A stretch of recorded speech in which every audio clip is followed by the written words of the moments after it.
So, Jay Powell or Kevin McCarthy? Who's more important to the stock market? It's a terribly unfair question. And the Dow did go up 100 points. Anyway, joining me now, Taylor Riggs, Brian Brenberg, and Jackie DeAngelis, all co-hosts of the fabulous new show, The Big Money Show, right here on Fox Business. Thank you, kids. I really appreciate it very much. I'm going to go to Brian. If I read or listened to Kevin McCarthy's speech, I'd have bid up stocks 1,000 points. Why didn't it happen? Larry was buying all day long. It's growth. It's limited government. It's work requirements.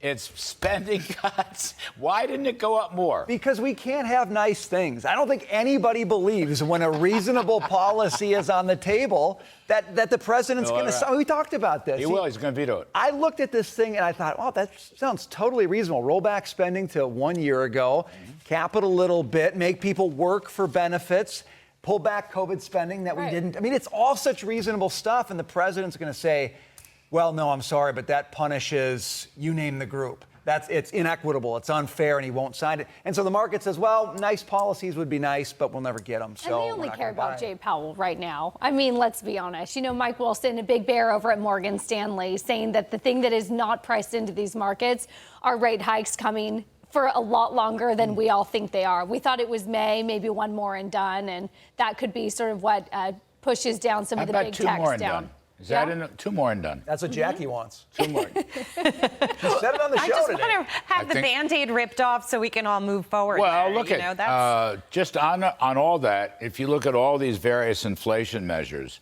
core, overall inflation, PCE inflation, plus gold has been rising and the dollar fall. I mean, the inflation rates, I don't think it's less than 5%, is it? No. Not less. So the Fed's target is 2. So I think you have a case. Two more rate hikes, could be 3 more rate hikes. Maybe they need a 6% Fed funds rate in order to knock out a 5% inflation rate. Ooh. Well, so the market's not going to like it if we get a couple more rate hikes. I think the market is thinking maybe this would be the time for Jerome Powell to pause. He went 25. Now he could take a break. Some of the data is showing us that we're starting to maybe turn over just a little bit. And that's what the stock market wants. Now, Wall Street Journal writing about how when the Fed has raised in the past and then all of a sudden stops, the market actually rallies because that's a relief. And it thinks that growth is going to start again. Maybe rates will even come down. That's not what people think is going to happen this time. That's when the market realization will be just exactly how bad of a situation that we're in. And just to make a point previous to what you guys were talking about and this whole Kevin McCarthy thing, you know, President Biden came up to the podium and said, I'm going to unite everybody. I'm going to bring both sides of the aisle together. We are going to work this out and we are going to shake hands and make deals. And now he's stonewalling. You know, you didn't elect Biden. You elect Bernie Sanders. Wow. Right? And don't look at me. And Bernie Sanders, by the way, Bernie Sanders loves Sweden. Okay, but Biden's economy is to the left of Sweden. Sweden's been cutting taxes and decreasing welfare spending. We're doing more of the same. But Taylor, I want to ask you, somebody once said profits are the mother's milk of stocks. I don't know who that was, but they said it. And the outlook for profits is turning down. So that can't help the stock market. Is it interest rates versus declining profits? Or if Jackie's right, it's going to be the worst of both worlds. The good news about profits and earnings season is you get back to fundamentals. You actually hear from these corporations, you hear from these CEOs, you get real numbers of what they are seeing and feeling on the ground. The latest estimates, I believe, we're looking for about a 7% decline year over year on earnings growth. So no growth, that's a negative number. That would be the biggest decline that we've been seeing since I think the second or the third quarter of 2020. As we've talked about on our show, that was the depths of COVID recession. So if you're talking about those numbers, that's sort of a big deal. But the market hasn't yet, I think, fully realized that earnings on the bottom line year over year could actually be that negative. S&P's at 18 times forward earnings right now, sort of historically high. So if that's historically high and the earnings recession is worse, yeah, then stocks are in for it this year. I mean, is that in the market? Is that in the multiples? I don't think it is, but I don't follow as closely as you guys do. The stocks are expensive right now on a relative basis, and that's the issue. That's what's going to tip the scale. When the earnings don't come in, people are going to realize what's going on. Brian, is the so-called banking crisis over?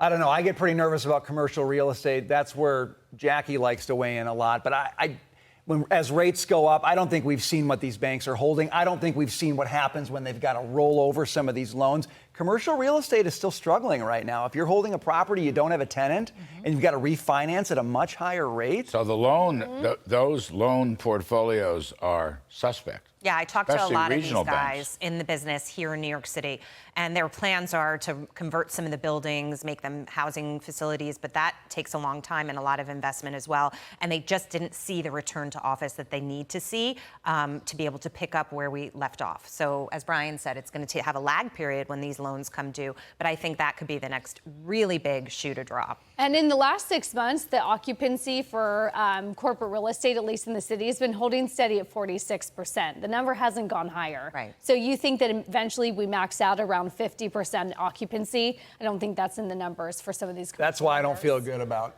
banks. That's exactly They it. do benefit, though, when rates rise. Well, So- think of this, though. The story in the Journal today, another story. The banks are having to pay up for deposits. Yes, that's right. Did I see the number 5% plus for deposits? And Apple finally above 4%. And so Treasury, 10-year Treasury is 3.5. That's an inverted curve is coming home to roost. So there's still that out there. Can I ask? So I'll show this up, toss up, whatever. David Bahnsen, who's a friend of ours, his piece in the Journal today, he wants a don't go woke resolution for the next JPMorgan shareholders meeting. And JPMorgan's trying to fight it, but I think the SEC is saying you should be able to have it. But David's a strong guy, and he's going to raise holy hell. The meeting is in mid-May, something like that.